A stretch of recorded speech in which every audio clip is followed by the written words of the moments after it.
Halo, salam sehat kawan Diska. Kembali lagi bersama saya Sari Cantik dalam program Info Sehat, informasi seputar kesehatan. Semoga kawan Diska dimanapun Anda berada selalu diberi kesehatan, keselamatan, rezeki yang berlimpah dan juga barakah. Nah, Lebaran sebentar lagi nih. Bagaimana puasanya sampai hari ini? Sudah mulai tumbang atau masih aman nih? Karena hawa-hawanya udah hawa Lebaran gitu ya. Dimana momen Lebaran ini identik dengan silaturahmi, kemudian makan bersama keluarga. Nah, apalagi kalau ada menu spesial yang cuma ada di hari raya aja, ini kan sayang ya untuk dilewatkan. Tapi perlu diingat untuk tetap menjaga nutrisi dan stamina di tengah kegembiraan di hari raya ini. Untuk itu, tetap saksikan Info Sehat hari ini karena kita akan membahas bagaimana strategi menjaga kesehatan di hari Lebaran bersama Kak Siti Nur Solihah, ahli media keperawatan dari Rumah Sakit Paru Mangunharjo Provinsi Jawa Timur. Kita sapa dulu, ada Kak Siti di sini. Apa kabarnya Kak? Alhamdulillah luar biasa. Bagaimana? Masih puasanya aman ya? Aman. Sudah ikut tren tukar menukar jadwal jaga Lebaran? Alhamdulillah karena pasta pagi jadi aman ya Kak ya. Oke, aman ya. Karena lagi happening banget ya ini, Iya. tukar menukar jadwal jaga ini. Nah, Kak Siti, bicara tentang momen Lebaran nih ya. Momen yang ditunggu itu atau dinantikan itu pasti acara kumpul-kumpul keluarga, kemudian makan bersama. Nah, masalah yang paling utama dan sering terjadi itu masalah pencernaan gitu ya. Perutnya kaget setelah 30 hari puasa gitu ya. Tiba-tiba makannya udah los gitu aja. Nah, bagaimana nih transisi pola makan yang benar nih Kak?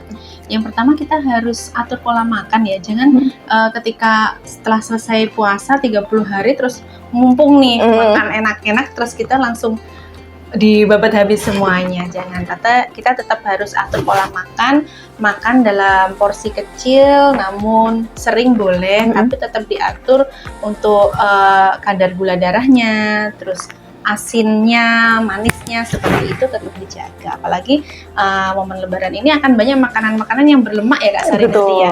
Berlemak, terus tinggi kolesterol. Pokoknya makan enak-enak lah nanti akan datang kita Lebaran nanti.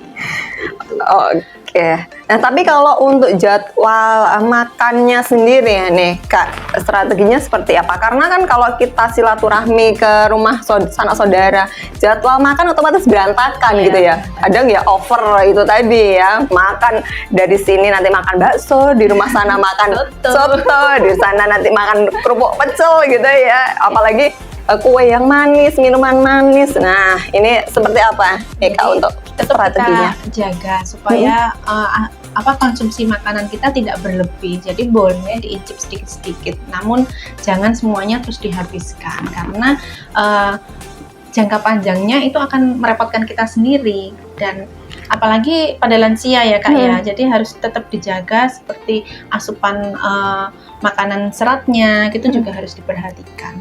Bahkan sebelum kita memasuki Lebaran harusnya kita juga cek medical check up nih seperti MCU, cek gula darah, kolesterol, tekanan darah seperti itu. Jadi ketika kita mau ke mudik atau Lebaran, stamina kita sudah siap untuk mudik ke luar kota seperti itu.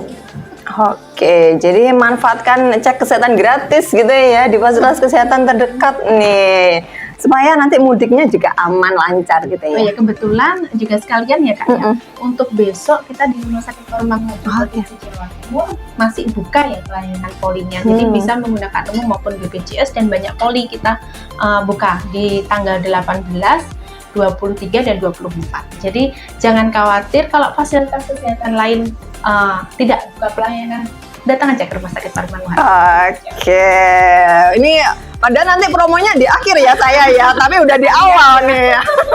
Oke. Nah, bicara tentang makanan dan minuman manis nih Kak Siti.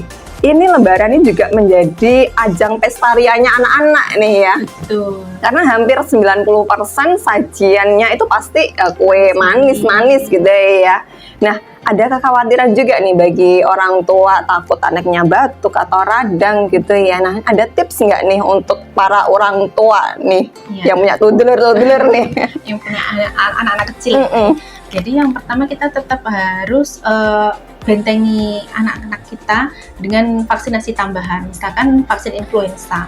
Kalau bisa sih seharusnya 2 minggu sebelum Lebaran atau mudik ini kita sudah memanfaatkan momen untuk vaksinasi anak. Jadi ketika kumpul banyak orang, ini resiko flu seperti itu kan akan lebih tinggi. Jadi tetap seperti ditambah vaksinasinya, jaga juga asupan nutrisinya, jangan dibiarkan makan makanan yang kayak akan manis kayak gitu. Terus kemudian jaga juga ini jam tidurnya, jam istirahatnya. Jadi ketika kumpul sama keluarga, anak-anak apalagi yang suka ngegame ini kan akan terus-terusan. Itu tetap kita jaga supaya tetap bisa istirahat 7-9 jam sehari. Terus selain itu juga minumnya supaya tidak dehidrasi. Setiap hari anak kita juga harus dikonsumsi minumnya 8-10 gelas sehari atau 2 liter per hari. Jadi tetap biasanya kalau banyak keluarganya atau banyak temannya harus rajin dielekne ya Kak ya, supaya mereka juga nggak lupa seperti itu. Terlanjur senang kumpul sama saudara, keluarga, akhirnya makanannya jadi banyak jajannya, manis-manis. Jadi lebih rajin-rajin kita kontrol. Atau sebelum melaksanakan mudik Lebaran juga bisa dikonsultasikan ke dokter spesialis anak untuk anak-anak yang misalkan punya riwayat alergi, asma seperti itu, untuk lebih mendapatkan obat cadangan ketika kita Lebaran nanti. Terus ketika berkunjung ke sanak keluarga juga jangan lupa bawa obat-obatan P3K yang seperti paracetamol, obat anti alergi, seperti itu baiknya dibawa juga, supaya ketika kita di jalan tol atau di mana nggak ada yang harus berhenti nyari apotek seperti itu, kita sudah siap sedia. Apalagi nanti yang bawa balita nih Kak. Bawa balita itu kita harus sudah siap 1 tas berisi peralatan balita kita, susunya, pampasnya, terus baju ganti, celana ganti seperti itu, dan jangan lupa dibawain mainan supaya nggak rewel ya. Terus perlunya juga adanya ini kerjasama antara ayah sama bunda. Jadi perjalanan ini bukan hanya tanggung jawab bundanya saja, tapi ayah juga harus mempunyai peran dalam membantu bundanya membawa balita, apalagi toddler itu nanti kan pasti lari kemana-mana gitu ya. Jadi tetap harus dibantu, jangan hanya mamanya saja. Perlu kerjasama 2 orang ini ya, karena ya bikinnya 2 orang nih ya. Jangan sampai nanti untuk pola asuhnya cuma 1 orang aja nih. Kadang kedekatan sama salah satu pihak gitu ya, akhirnya sama itu aja, sama mama aja gitu. Tapi ini harus kerjasama gitu ya. Karena di momen Lebaran ini kan supaya kita juga dapat semuanya ya Kak ya. Keluarga iya, happy-nya juga iya. Jangan sampai nanti emak bapaknya juga asik sendiri ngobrol sama saudaranya yang lain, anaknya udah dibiarin gitu aja gitu ya. Nah mungkin juga salah satu tipsnya supaya anak nggak terlalu makan minuman atau kue manis. Nah ini mungkin dari rumah juga cemilan dari yang biasa dikonsumsi gitu ya. Dan perhatikan juga konsumsi camilan ini yang tinggi nutrisi, seperti buah, sayur yang tinggi serat seperti itu. Jangan makanan yang cepat saji, junk food. Karena nggak semua rumah itu juga seleranya sama kayak kita gitu ya. Lebih baik dibawakan bekal aja dari rumah gitu, atau makan dulu sampai kenyang dari rumah gitu ya. Jangan Kak, karena nanti ketika kita perjalanan, naik kendaraan umum atau mobil pribadi, ketika kita makan makanan terlalu kenyang, itu akan merangsang anak untuk muntah kayak gitu. Jadi jadinya mabuk perjalanan. Sebenarnya ini karena lambungnya terlalu penuh. Jadi baiknya 30 menit atau sampai 1 jam sebelum perjalanan anak sudah selesai makannya. Jadi lebih baik memang bawa bekal gitu ya. Nah, tadi bicara tentang perjalanan jauh nih ya. Kemanapun mudiknya kayaknya sonnya tetap Sumatera ya. Meskipun mudiknya ke Madiun, pokoknya sonnya juga Sumatera gitu ya. Nah bicara tentang perjalanan jauh, tadi juga disinggung tentang perjalanan jauh dengan membawa balita nih, salah satu kelompok rentan gitu ya. Nah, bagaimana dengan kelompok rentan yang lain seperti ibu hamil ataupun lansia nih Kak? Persiapannya seperti apa? Untuk ibu hamil sebaiknya sebelum kita mudik itu ini dulu konsultasi ke dokter spesialis kandungan dulu supaya mendapatkan obat-obatan atau vitamin sebelum ditinggal perjalanan. Jadi juga mendapatkan rekomendasi dari dokter spesialis kandungan apakah ini layak untuk melakukan perjalanan jauh atau tidak. Dan untuk usia kehamilan yang bagus untuk melakukan perjalanan atau mudik lebaran itu di trimester 2 ya Kak, karena kalau trimester 1 itu masih rawan. Trimester 3 itu waktunya untuk menuju ke partos atau persalinan. Kemudian untuk lansia baiknya kita menjaga dulu seperti cek MCU rutin, gula darah, tensinya, kolesterolnya itu apakah aman.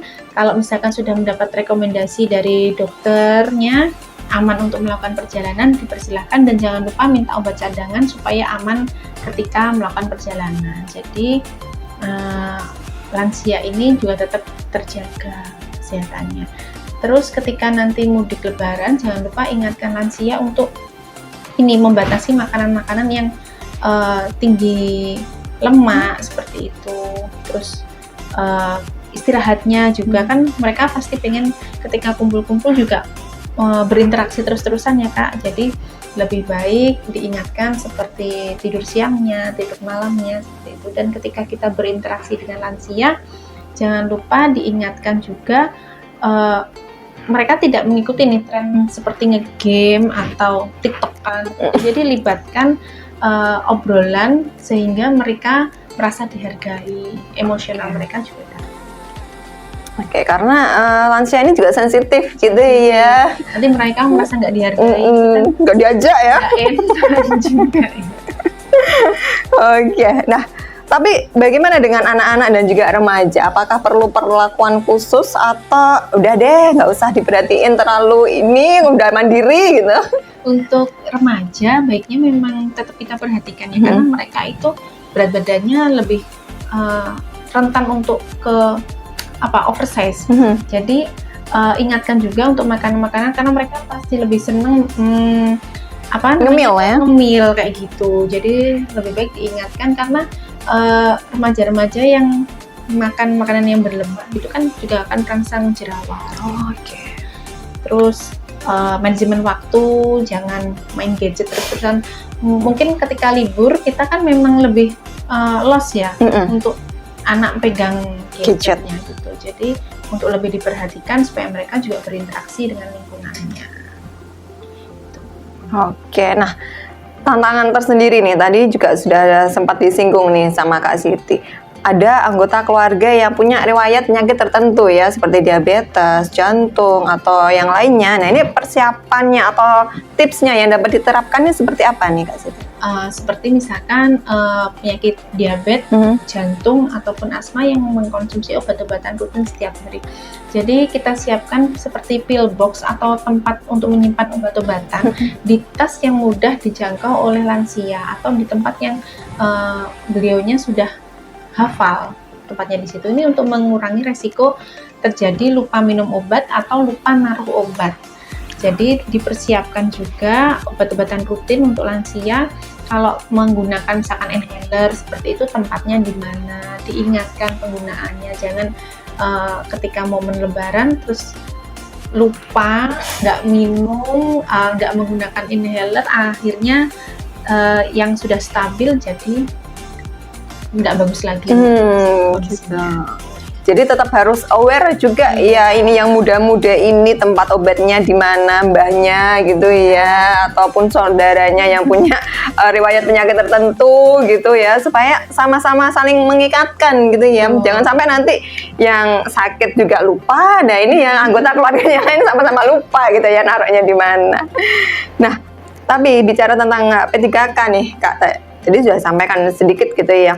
ketika bepergian ini kan kotak P3K wajib ada gitu ya. Wajib. Tapi Paling minimalis paracetamol. paracetamol gitu ya. Tapi isinya kotak P3K kita ketika perjalanan jauh ini seperti apa nih? Kadang juga nggak begitu aware ya. Ya, mungkin yang perlu dibawa yaitu paracetamol, obat anti alergi seperti itu, terus kayak apa ya, obat luka, salep luka kayak gitu, betadine boleh dibawa, atau obat-obatan khusus yang memang dikonsumsi rutin seperti inhaler tadi yang jangan sampai ketinggalan.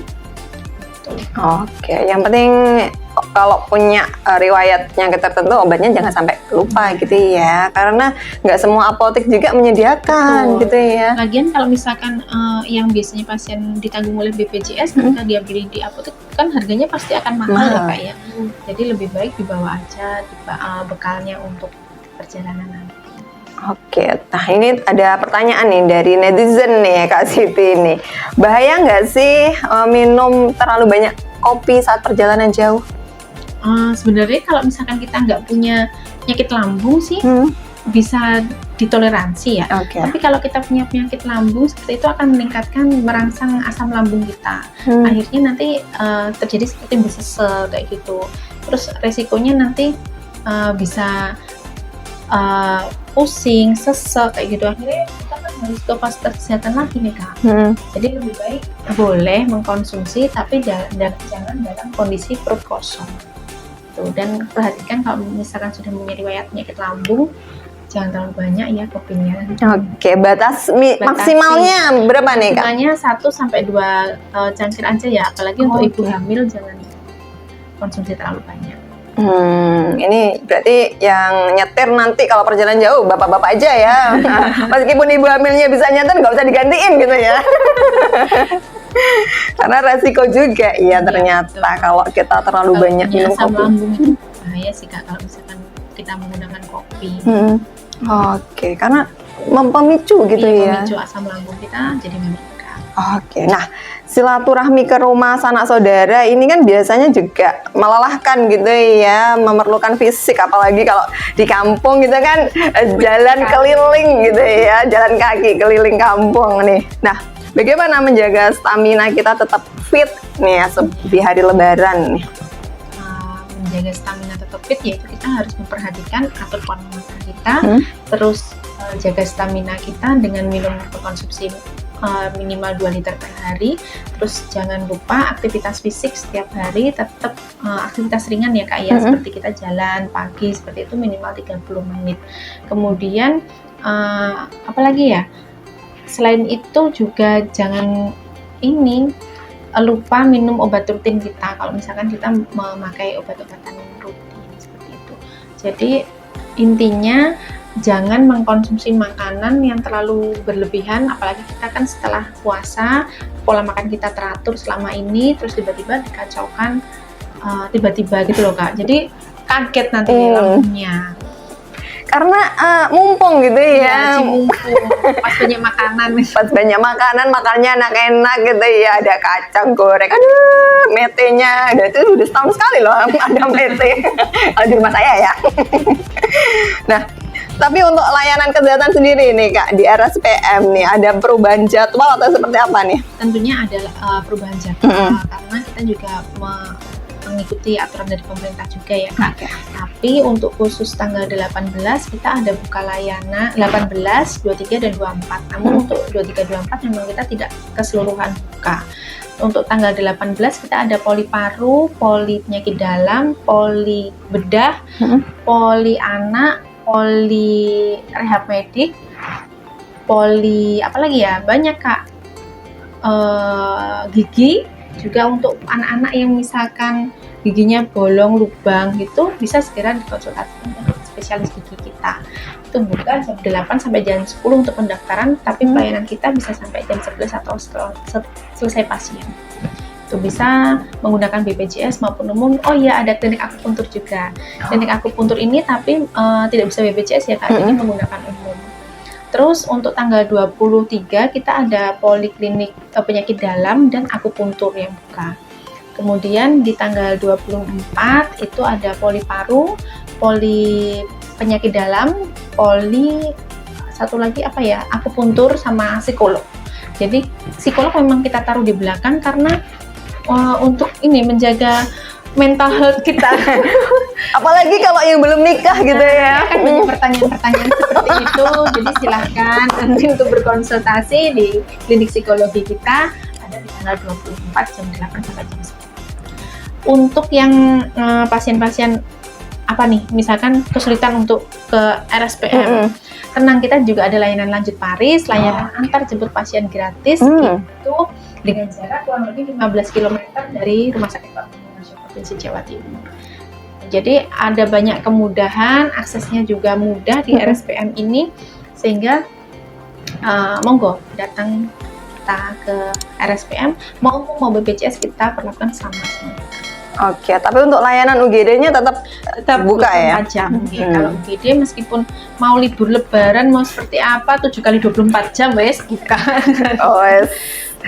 Buka terus gitu ya untuk layanan UGD-nya, tapi untuk layanan poli itu tadi disampaikan Kak Siti, ada yang buka, ada yang enggak gitu ya, terutama ketika yang lain masih tutup nih atau puskesmas tutup ya buka gitu ya. Berarti liburnya mulai 19, 20, 20, 21, 22. Kemudian untuk pasien-pasien yang nanti lupa jadwal kontrol, tenang, di Rumah Sakit Parman Harjo kita ada Ingat Jo. Jadi pasien nanti akan di WA sehari sebelum waktunya kontrol. Jadi resiko lupa pada pasien yang ada di Rumah Sakit Parman Harjo akan sedikit, karena kita kan pasti di WA kabari. Jadi pasti bisa kontrol rutin gitu ya, meskipun nanti libur bisa diajukan gitu ya Kak Siti ya. Jadi nggak ada kata telat kontrol, itu nggak ada ya? Tidak ada telat dan tidak ada lupa ya. Terus kesulitan mau ke rumah sakit, kita sudah pasti ada solusinya. Oke, ada apa tadi? Lanjut Paris, Ingat Jo. Dan nanti ketika datang di Rumah Sakit Paru itu akan disambut oleh tenaga Duti Manja yang menyambut kawan Diska dan Sobat Jo semua yang ada di Rumah Sakit Parman Harjo. Jadi kalau misalkan datang kita bingung nih mau kemana gitu, ada tenaga kita Duti Manja itu baik dari tim humas, ada perawat bidan ataupun dari security itu ada. Kita gantian nanti digilir di situ. Ketika pasien datang mau kemana, poli apa, dengan keluhan seperti ini gitu sudah ada yang mengarahkan, jadi nggak bingung lah di sana. Oke, nggak mungkin tersesat juga gitu ya, nggak mungkin salah poli ya. Jadi nanti sudah ada Duti Manja yang akan mengarahkan Bapak Ibu ketika ingin berobat ke RSPM gitu ya. Nah ini jika memang memerlukan bantuan RSPM tadi udah fasilitasnya lengkap gitu ya, mulai dari antar jemput pasien gratis, kemudian ada Duti Manja, kemudian ada Ingat Jo. Nah ini kalau ingin konsultasi juga nih sebelum Dukjo juga. Apa nih Kak? Dukjo apa itu? Itu layanan konsultasi dengan dokter kita di rumah sakit kita, itu ada di nomor IGD. Nanti misalkan mau bertanya-tanya bisa WA dulu ke nomor 0857 9433 844. Itu nomor loket kita, jadi bisa bertanya apa saja di situ. Nanti di sana juga ada WA humasnya, misalkan kadang kalau di loket karena mereka menangani pasien juga ya Kak, mungkin responnya lambat gitu ya, lama gitu, bisa nanti ada pesan pesan booth gitu, itu nanti ke WA humas, jadi bisa akan lebih pas respon. Oke ya, tambah lagi layanannya gitu ya, semakin lengkap lagi gitu ya. Jadi mungkin pasiennya rumahnya jauh, nah ini sebelum datang bisa WA dulu gitu ya, tanya-tanya dulu. Nah ini supaya nanti ketika datang sudah lebih baik lagi gitu ya, sudah tahu nih mau arahnya mau kemana gitu ya. Apalagi ketika kita mau lebaran kan nanti pasti makan-makan ya, yang perlu dipersiapkan adalah kesehatan gigi kita. Jadi untuk layanan gigi kita ada dokter gigi umum yang ramah sekali dengan anak, kemudian juga ada dokter spesialis ortodontis kita, jadi ketika lebaran sudah siap nih kita mau makan apa saja. Yang mau ditempel-tempel langsung aja datang. Silakan berkunjung ke RSPM gitu ya. Dan untuk info lebih lanjut mungkin bisa lihat di IG-nya RSP Paru Mangwarjo, Prof Jatim gitu ya. Nanti akan ada kakak admin cantik yang akan siap membantu Anda ya. Kalaupun nanti lambat responnya bisa tadi di nomor WA tadi gitu ya. 0857 943 844. Oke, kayaknya ini duty manja juga ya. Apa sampean nomornya? Jadi kita kan edukasi ke pasien ya Mbak. Jadi otomatis sih pasti hafal nomor-nomor di rumah sakit paru. Apalagi nomor emergensi yang pasien bisa untuk segera bertanya langsung dan itu nanti juga akan yang memberikan respon ke pasien. Oke, nanti juga mungkin jawabannya juga dikonsultasikan ke dokter juga gitu ya. Yang untuk ingat Dokjo itu yang menjawab langsung dokternya. Oke, jadi nggak perlu khawatir gitu ya. Jadi HP-nya kan itu ada di IGD dan di IGD itu kan ada dokter jaganya. Kalau mereka mungkin diperlukan berkonsultasi, dokter spesialis kita kan 24 jam juga bisa menjawab, merespon gitu ya. Oke, jadi nggak perlu khawatir, silahkan berkunjung ke RSPM gitu ya untuk konsultasi dan juga untuk berobat mungkin ya. Nanti nggak ngapa-ngapain, pengen ketemu Kak Siti boleh gitu ya. Silahkan. Kemudian kalau misalkan ini ada tahu keluarganya atau tetangganya yang mengalami emergensi perlu dibawa ke rumah sakit, lanjut baris ini juga tidak hanya untuk pasien-pasien yang namanya lanjut baris selektif. Jadi untuk pasien-pasien yang sudah stabil, bagus, bisa jalan sendiri. Tapi kalau misalkan ada emergensi yang memerlukan bantuan segera, kita juga ada lanjut baris darurat yang emergensi. Itu nanti yang datang tidak hanya driver kita, tapi juga tenaga driver dan perawat ataupun dokter. Jadi bisa nanti dibantu dibawa ke rumah sakit, memerlukan bantuan seperti opnam atau seperti apa bisa kita ambil dengan jarak kurang lebih 15 km dari Rumah Sakit Paru Mangwarjo Provinsi Jawa Timur. Oke, untuk nomornya layanan darurat sama ya seperti yang tadi atau berbeda? Nomornya sama dengan Dokjo. Oke. Nanti menghubungi yang nomor itu saja juga bisa kok. Tetap dilayani gitu ya. Akan dialihkan ke nomor yang darurat. Oke, jadi nggak usah khawatir, fasilitasnya lengkap sekarang gitu ya. Di Kota Madiun ini rumah sakitnya sudah ada 10 gitu ya, pasti juga menjangkau nih bagi masyarakat Kota Madiun yang ingin berobat tentunya gitu ya. Salah satunya di RSPM. Untuk info lebih lanjut tadi ya, silahkan kunjungi IG-nya RSP Mangwarjo Prof Jatim. Akan ada di situ info-info tadi, nomor-nomor layanan tadi ada di situ semua gitu ya. Terus poliklinik apa saja yang kita buka hari ini, layanannya itu bisa dibantu di sana. Oke, berarti sementara ini nanti untuk jam layanan pagi ya Kak, untuk jam pendaftaran ya? Iya, pendaftaran pagi karena ya itu Kak, kan kita lagi libur lebaran ya, tapi kita tetap membuka masyarakat, kita buka pagi hari karena kalau sore kan waktunya mudik ya Kak, ini ya kita pasti sudah ke mana-mana. Tapi UGD kita tetap buka 24 jam ya, 24/7 gitu ya. Nggak usah khawatir. Nah, terakhir nih Kak Siti, apa pesan yang ingin disampaikan ke kawan Diska nih terkait untuk menjaga stamina dan nutrisi di hari lebaran supaya lebarannya ini juga indah ya, momennya nggak hilang karena kita sakit gitu ya. Tetap jaga pola makan kita, jangan sampai lebaran ini menjadikan kita lupa kehidupan kita masih ada yang selanjutnya.